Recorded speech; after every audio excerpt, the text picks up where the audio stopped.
Bismillahirrahmanirrahim. Assalamualaikum warahmatullahi ta'ala wabarakatuh. Alhamdulillah nahmaduhu wa nasta'inuhu wa nastahdihi wa nastaghfiruh wa na'udzu billahi min syururi anfusina wa min sayyiati a'malina. Man yahdihillahu fala mudilla lahu wa man yudlil fala hadiyalah.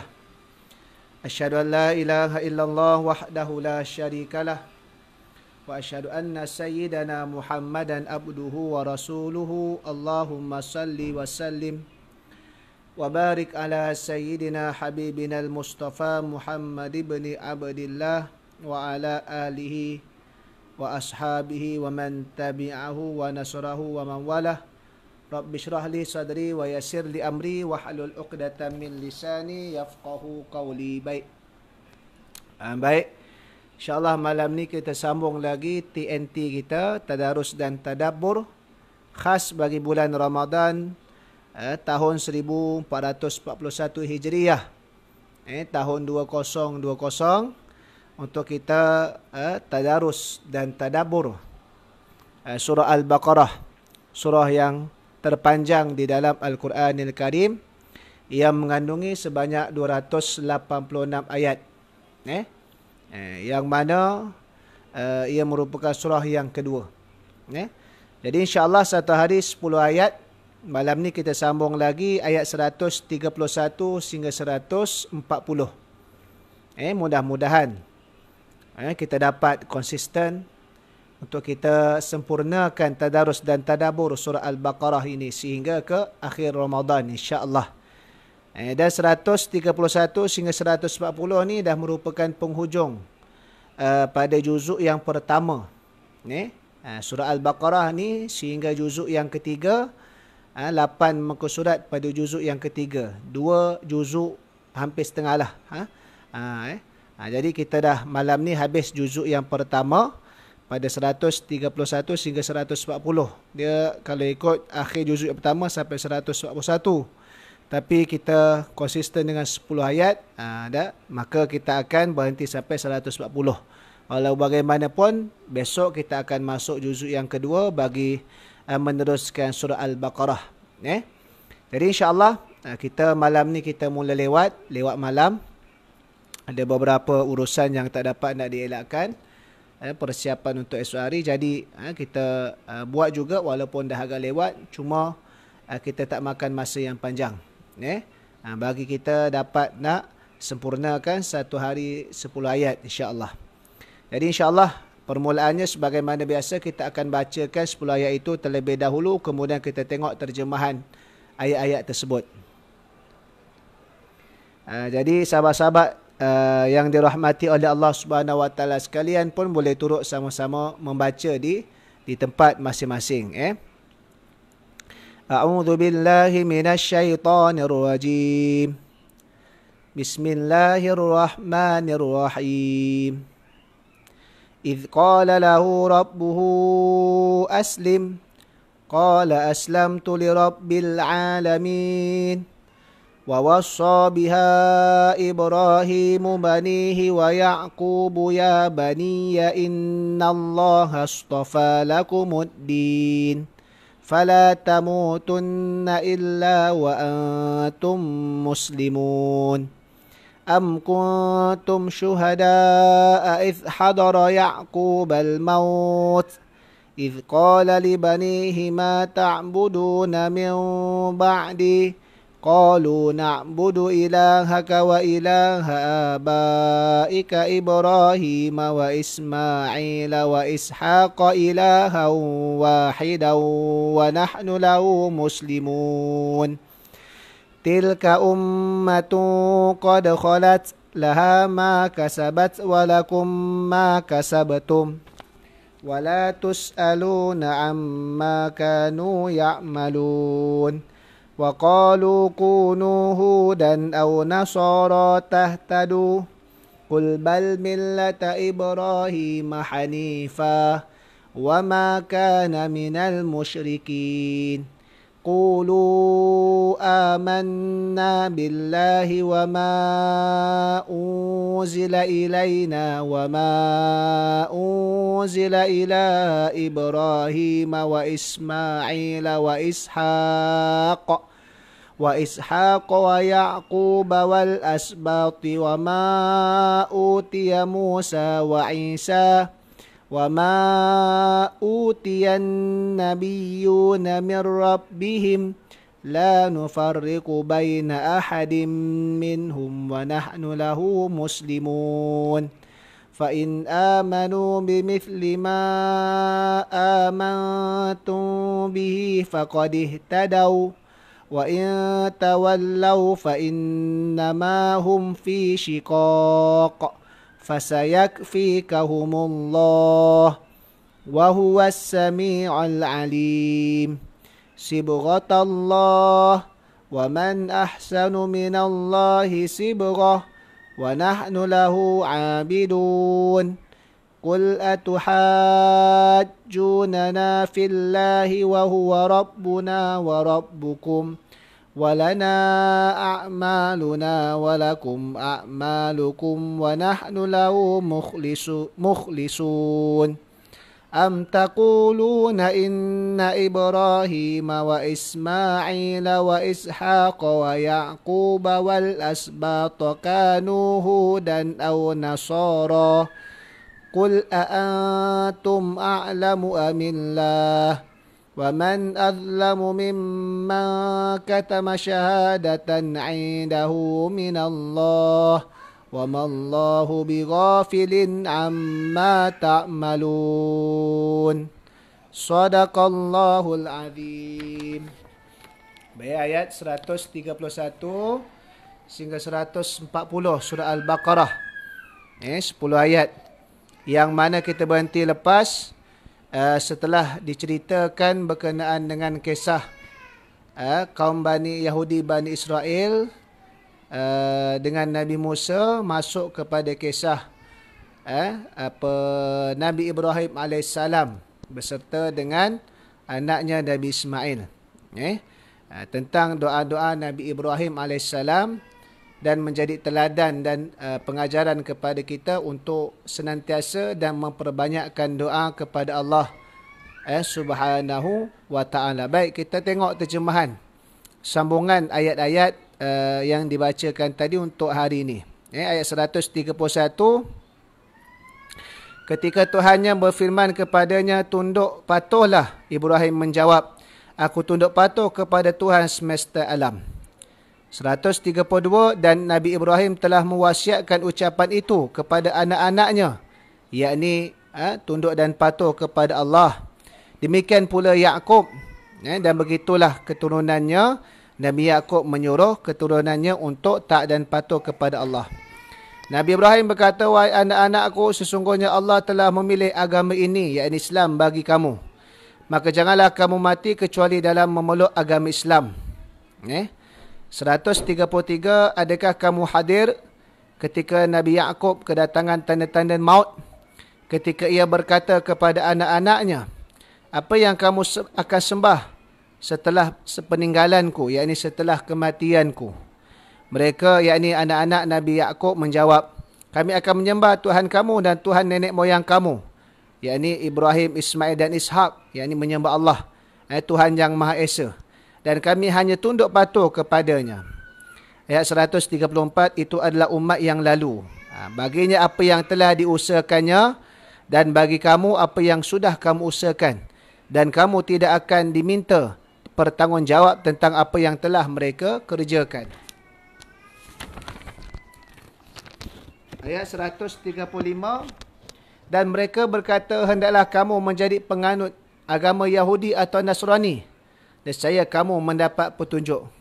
Katakanlah, tidak, bahkan kami mengikut agama Ibrahim yang lurus, dan bukanlah dia Nabi Ibrahim dari golongan orang musyrik. 136. Katakanlah, wahai orang-orang yang beriman, orang-orang mukmin, kami beriman kepada Allah dan apa yang telah diturunkan kepada kami, dan apa yang diturunkan kepada Nabi Ibrahim, Nabi Ismail, Nabi Ishak, Nabi Yaqub dan anak cucunya, dan apa yang telah diberikan kepada Nabi Musa dan Nabi Isa, serta apa yang telah diberikan kepada Nabi-Nabi dan Tuhannya. Kami tidak membeza-bezakan seorang pun di antara mereka, yakni kalangan Rasul. Dan kami hanya tunduk patuh kepada Allah Subhanahu wa Ta'ala. Ayat 137. Maka jika mereka beriman kepada apa yang telah kamu beri, dan maka jika mereka beriman kepada apa yang kamu telah beriman kepadanya, sungguh mereka telah mendapat petunjuk. Dan jika mereka berpaling daripada beriman, apa yang kamu beriman, yakni berpaling daripada kebenaran, sesungguhnya mereka berada dalam permusuhan dengan kamu, maka Allah akan memelihara kamu dari mereka. Dan dialah yang maha mendengar lagi maha mengetahui. Ayat 138. Sibghah Allah, yakni celupan Allah. Ayat ini bererti beriman kepada Allah dan tidak disertai dengan mensyirikkan Allah, mengesakan Tuhan. Dan siapakah yang lebih baik celupannya daripada Allah? Dan hanya kepadanya lah kami menyembah. Ayat 139, katakanlah, apakah kamu memperdebatkan dengan kami tentang Allah, padahal dia adalah Tuhan kami dan Tuhan kamu? Bagi kami amalan kami dan bagi kamu amalan kamu, dan hanya kepadanya kami mengikhlaskan hati. Ayat 140, ataukah kamu, wahai orang-orang Yahudi dan Nasrani, mengatakan bahawa Nabi Ibrahim, Nabi Ismail, Nabi Ishaq, Nabi Yaqub dan cucunya adalah penganut agama Yahudi dan Nasrani? Katakanlah, apakah kamu yang lebih mengetahui ataupun Allah? Dan siapakah yang lebih zalim daripada orang-orang yang menyembunyikan syahadah dari Allah yang ada padanya? Dan Allah sekali-kali tidak lengah dari apa yang kamu kerjakan. Baik. Jadi itu terjemahan 10 ayat bermula daripada 131 sehinggalah 140, yang mana menceritakan berkenaan dengan pesanan sejak daripada Nabi Ibrahim turun-temurun kepada generasinya untuk menyerah diri, memeluk agama yang diwahyukan oleh Allah Subhanahu wa Ta'ala, iaitu agama Islam. Sebagai seorang Muslim, serah diri sepenuhnya terhadap agama Islam yang mana dasarnya mengesakan Allah dan menjauhi daripada tagut serta tidak mensyirikkan Allah Subhanahu wa Ta'ala. Jadi ini Nabi Ibrahim pesan kepada anak cucu dia, keturunan Allah Subhanahu. Dan itulah juga yang dipesan oleh Nabi Yaqub. Nabi Yaqub ni siapa? Bani Israel adalah Israel. Gelaran kepada Nabi Yaqub adalah Israel. Bani Israel anak cucu Nabi Yaqub. Israel itu pada kalimah yang dimaksudkan adalah bermaksud tentera Allah. Kita dah bincang. Sebelum daripada ni, bila kita bincang sejarah Bani Israel, apabila disebut Bani Israel dalam Quran, merujuk kepada keturunan Nabi Yaqub. Yang gelaran Nabi Yaqub itu adalah Israel yang membawa maksud tentera Allah. Kalau zaman sekarang ni, bila kita tengok situasi di Palestin yang melibatkan Yahudi Zionis, ada orang pun kata Jahanam Israel, maka Israel di situ tidaklah bermaksud Nabi Yaqub sebagaimana kalimah di dalam Al-Quran, tapi ia merujuk kepada Yahudi Zionis. Kerana kaedah menyatakan al-ibratu bil ma'ani la bi al-fazi. Benda yang diambil kira adalah pada yang makna yang dimaksudkan, bukan pada lafaz mata-mata. Jadi uruf ketika penggunaan Jahanam Israel itu yang dimaksudkan tidak setuju ataupun dia menyumpah kepada situasi yang merujuk kepada kelakuan Yahudi Zionis. Tapi kalimah Israel ini adalah bermaksud tentera Allah. Kerana daripada keturunan Nabi Yaqub ini, sebagaimana yang telah kita bincangkan, ada 12 orang anak laki, dan ada satu riwayat mengatakan 12 orang anak laki dan satu anak perempuan. Bermula daripada Simon, Levi, Ruben, Simon, Levi, siapa lagi? Banyak lagi lah. Asakir, Yahuza, Dan, Gad, Yad dan sebagainya. Sehinggalah daripada daripada isterinya yang kedua, Rahil, lahirnya Nabi Yusuf dan juga Bunyamin. Itu keturunan Nabi Yaqub yang memiliki 2 orang isteri, seorang adik-beradik yang dihimpunkan pada ketika itu syariat membenarkan, Laisi dengan Rahil. Baik. Jadi Nabi Yaqub pun sebelum dia meninggal dunia, ketika mana datang kepadanya tanda-tanda kematian, sakit dan seumpamanya, maka dia telah berpesan, ma ta'buduna min ba'di, apa yang kamu akan sembah setelah aku meninggal kelak. Ini menjadi pengajaran kepada kita selaku ayah, seorang ayah, selaku ketua keluarga, selain tanggungjawab kita memikirkan untuk memenuhi apa keperluan duniawi, makan, minum, pakaian, tempat tinggal, pengurusan hidup, nafkah pendidikan, soal pendidikan mereka, kemahiran hidup, hala tuju, perkara pokok yang paling utama, seorang ayah wajib memelihara akidah anak-anak mereka. Mereka yang berada di bawah tanggungan dia. Maka pesanan seumpama ini jangan tunggu waktu nak mati. Tapi sewaktu mereka masih lagi pada kecil. Dan sebelum mati pun sehingga kita risau berkenaan dengan bagaimana agama anak-anak kita setelah kita mati kelak. Kerana apa? Kerana kalaulah tidak dengan agama Islam, nescaya nanti di akhirat kelak kita tak akan dapat berjumpa di antara satu sama lain. Bahkan sengsara di dalam azab hukuman bagi orang-orang yang kafir. Sebab itu apabila lahirnya anak itu sahaja, si ayah tadi itu dah disuruh, walaupun tidaklah sampai tak wajib, sunat, tapi disuruh untuk mengazankan di telinga anaknya tersebut supaya kita ni mendidik anak kita itu seawal mereka lahir. Dengan diperdengarkan kalimah tauhid, Allahu Akbar, Allahu Akbar. Diperdengarkan kalimah Allah. Perkara pertama sekali, bayi yang dilahirkan itu hendaklah si ayah bertanggungjawab memperdengarkan kalimah Allah di telinga mereka. Walaupun mereka bukan mukallaf, tapi nak didik, ini awal-awal sekali. Dan begitulah apabila seseorang manusia itu diberikan kehidupan oleh Allah, sama ada sampai tahap dewasa ataupun sampai tahap ke usia yang tua, apabila dia nak mati pun, biarlah pengakhiran kalimah dia itu juga diakhiri dengan kalimah Allah. La ilaha illallah. Bermula dengan kita hidup Allahu Akbar, Allahu Akbar dengan laungan azan, dan bila kita mati ditalkinkan dengan la ilaha illallah. Cantik kehidupan kita. Bermula dengan kalimah Allah dan mengakhiri, menutupi kehidupan kita dengan kalimah Allah. Sama seumpama dalam semayang. Kan kita semayang takbiratul ihram, Allahu Akbar.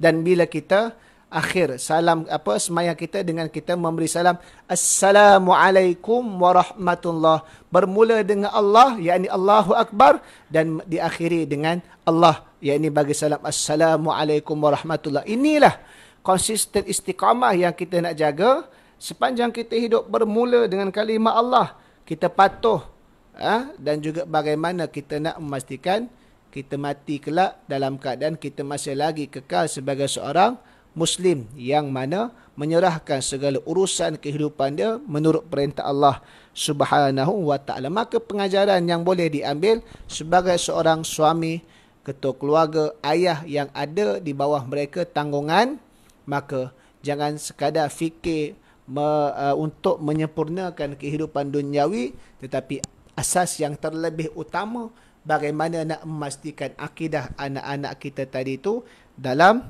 mereka ini hidup sebagaimana seorang Muslim yang memiliki akidah yang sahih. Amat mendukacitakan apabila tular di media sosial baru-baru ini, sehingga kan sangat bahaya.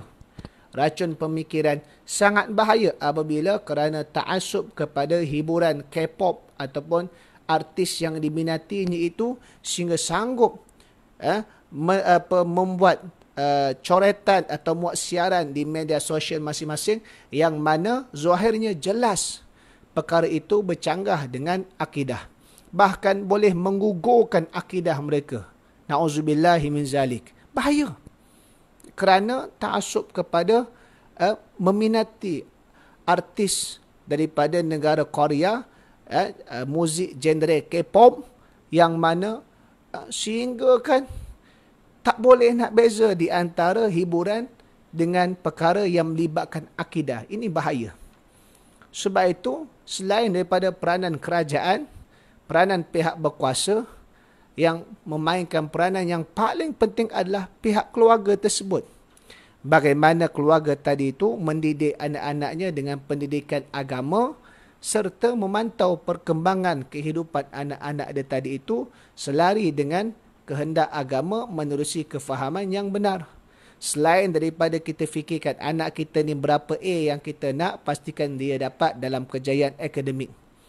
Kemana hala tuju kerjaya dia nanti bila dia kelak. Yang paling utama adalah bagaimana pengukuhan akidah dan cara hidup anak-anak kita itu. Dan kerana kita akan dipertanggungjawabkan oleh Allah Subhanahu wa taala tersebut. Bagaimana kita mentarbiah anak kita? Adakah kita telah memberikan pendidikan dari sudut agama, pembentukan tauhid dalam keluarga kita tersebut. Sebab itu penting. Yang mana kadang-kadang kita lihat apabila keluarga tak ambil endah perkara ini, yang hanya berat sebelah kepada urusan keduniaannya sahaja, adapun urusan akhirat diambil dalam keadaan enteng ataupun remeh, cukup kita bimbang. Kerana soal akidah ni akan meleret, membawa sampai ke akhirat.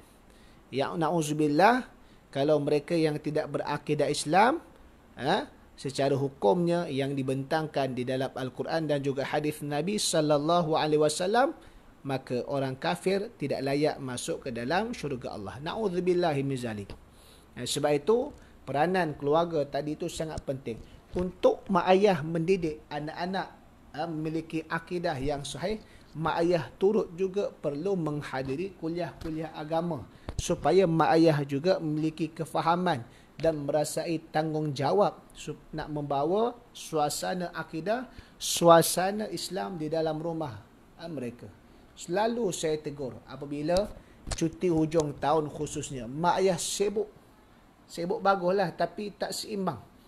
Nak cari kem untuk anak-anak, kem sunnah, kem cinta Rasul, kem Muslim, super Muslim, kem superhero Muslim sebagainya. Baguslah. Tapi masalahnya anak-anak sahaja yang dihantar kepada kem. 1 hari, 2 hari 1 malam, ada yang 7 hari, ada yang sebulan. Tetapi mak ayah adakah mengambil berat tentang kehadiran mereka kepada kelas-kelas bimbingan agama, yang terutamanya berkaitan dengan fardu ain. Fardu ain itu. Tak payah pergi jauh dulu. Kalau yang dah selesai fardu ain, dah kukuh, pergi jauh. Jangan duduk saja. Tapi siapa yang masih lagi belum pengukuhan fardu ain, maka bagaimana mahukan anak kepada acuan Islam, tapi diri sendiri tidak ditekankan aspek yang demikian. Akhir sekali, bila anak tadi tu dah dapat motivasi daripada kem-kem yang dia hadir, balik ke rumah, suasana tadi tu hilang. Kerana apa? Kerana mak ayah yang menjadi tunjang kepada keluarga tersebut tidak mempunyai aura ataupun kecaknaan untuk suasana itu. Kan? Jadi menyebabkan akhir sekali luntur semangat dan bayar mahal-mahal, tapi akhir sekali bertahan tidak lama. Maka sebab itulah mak ayah penting. Sebab itu sebelum dibicarakan wasiat Luqmanul Hakim pada ayat yang ke-13 sehingga ayat yang ke-19 dalam surah Luqman, ayat yang ke-12 Allah Ta'ala sebut dulu Luqman adalah seorang lelaki yang diberikan hikmah kepada dia. Jadi sebelum tengok kepada apa wasiat Luqman, siapa itu Luqman sehingga dia boleh mengeluarkan wasiat yang begitu hebat. Kan? Jadi bukan calang-calang orang. Sebab itu dalam kita nak membentuk anak-anak kita, kita perlu membentuk diri kita terlebih dahulu. Betul ke tidak? Kan? Sebab itu dalam dakwah pun aslih nafsak wad'u ghairak. Nanti jatuh. Turun. Kita kena perbaiki diri kita dan kemudian kita suruh. Kerana apa? Kerana kita ni menjadi aset kepada Islam tersebut. Muslim memperagakan Islam dalam diri dan karakter peribadi serta kehidupan dia tadi. Barulah orang lain boleh tengok bagaimana. Kalau tidak, al-Islam mahjubun bil muslimin. Islam tadi itu terhijab dengan karakter Muslim yang tidak menggambarkan Islam itu. Jadi pada ayat-ayat yang akhir tersebut, wujud berkenaan dengan pertelingkahan kaum Yahudi dan Nasrani, mereka mendakwa bahawasanya Nabi Ibrahim itu adalah keturunan Yahudi ataupun Nasrani. Jadi mereka ni nak mengubah sejarah. Biasa memang musuh ni dia nak mengubah sejarah, yang mana nak merosakkan sejarah dalam nak mengangkat dia punya rasis ataupun pegangan mereka yang menyeleweng tersebut. Walhal terang-terang Nabi Ibrahim ni bukan daripada agama Yahudi ataupun Nasrani. Tetapi mereka ni, kaum Yahudi ni, daripada bangsa Bani Israel ini daripada Nabi Ibrahim.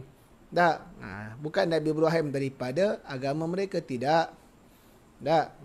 Ni antara perkara mereka nak ubah sejarah. Yang menjadikan akhir sekali Allah Ta'ala menempelak mereka. Kita sebagai seorang Muslim, umat Nabi SAW pun tidak membezakan mana-mana Rasul dari sudut kita semua beriman kepada mereka. 25 Rasul yang ada bermula Nabi Adam, Idris, Nuh, Hud, Saleh, sampailah Nabi SAW, kita beriman mereka ni Rasul Allah. Taklah kita kata kita ni umat Nabi Muhammad, kita hanya beriman kepada Muhammad bin Abdullah, adapun Nabi-Nabi yang lain kami tak percaya ikut dia lah. Tak, kita beriman belaka.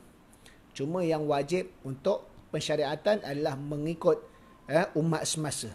Iaitulah Nabi Muhammad sallallahu alaihi wasallam. Tapi beriman la nufarriqu baina ahadin min rusulih. Itu dalam ayat lain. Tapi la nufarriqu baina ahadin minhum. Kami tak membezakan. Nabi Musa pun Rasul, Nabi Musa pun Rasul, Nabi Ibrahim pun Rasul, Nabi Yusuf pun Rasul. Tidak sebagaimana kaum ahli kitab Yahudi dan Nasrani. Mereka menafikan kerasulan Nabi Muhammad sallallahu alaihi wasallam atas mata-mata Nabi Muhammad bukan daripada keturunan mereka. Itu jahat tak jahat mereka ni. Sudahlah mau mengubah, menyeleweng sejarah, menyatakan dakwaan bahawasanya Nabi Ibrahim itu daripada kalangan Yahudi ataupun Nasrani.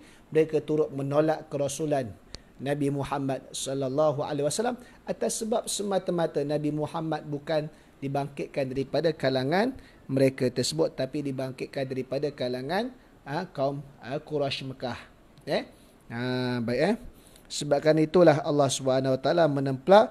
Adapun Allah Subhanahu Wa Taala mengakhiri pada ayat 140 itu, siapakah yang terlebih zalim daripada mereka yang menyembunyikan penyaksiannya kepada Allah. Penyaksian apa ke mana? Mereka ni telah didatangi oleh Rasul-Rasul dan sepatutnya mereka ini beriman kepada Allah, mengesakan Allah, tidak mensyirikkan Allah, tunduk dan patuh kepada perintah Allah, tapi mereka menyembunyikan ajaran-ajaran tersebut dalam nak menyesatkan manusia, bahkan mereka sendiri menyesatkan diri mereka sendiri. Itu tak jahat kaum Bani Israel, Yahudi Bani Israel tersebut. Wallahu alam. Nanti insya-Allah akan datang kita akan sambung lagi 141 sehingga 150 bagi esok hari, dan insya-Allah kita cuba konsisten satu hari 10 ayat. Ada manfaat untuk kita dapat pengajaran bersama selain daripada kita membaca Al-Quranul Karim dan memperbanyakkan bacaan Al-Quranul Karim. Kita ambil kesempatan di dalam bulan Ramadan ini untuk kita lebih mendekati Al-Quran dari sudut memahami maknanya dan juga pelajaran serta pengajaran-pengajaran yang terkandung di dalam Al-Quranul Karim. Mudah-mudahan fungsi Al-Quran sebagai petunjuk, memberi keterangan-keterangan dan membezakan di antara kebenaran dan kebatilan itu direalisasikan dalam kehidupan kita untuk kita terus berada di atas jalan yang benar ini. Terima kasih. Mudah-mudahan kita semua diberkati oleh Allah. Jangan lupa untuk terus sebarkan pautan ini dan minta tolong semua, tolong pergi ke YouTube, tulis Zuhaili Saiman, cari channel Zuhaili Saiman dan tekan subscribe di sana untuk kita tambahkan lagi subscriber, untuk kita lebih memperluaskan jaringan media sosial kita agar kuliah-kuliah rakaman yang kita muat naik di sana dapat disebarkan dengan lebih meluas. Sekadar itu saja. Wallahu alam. Assalamualaikum warahmatullahi taala wabarakatuh.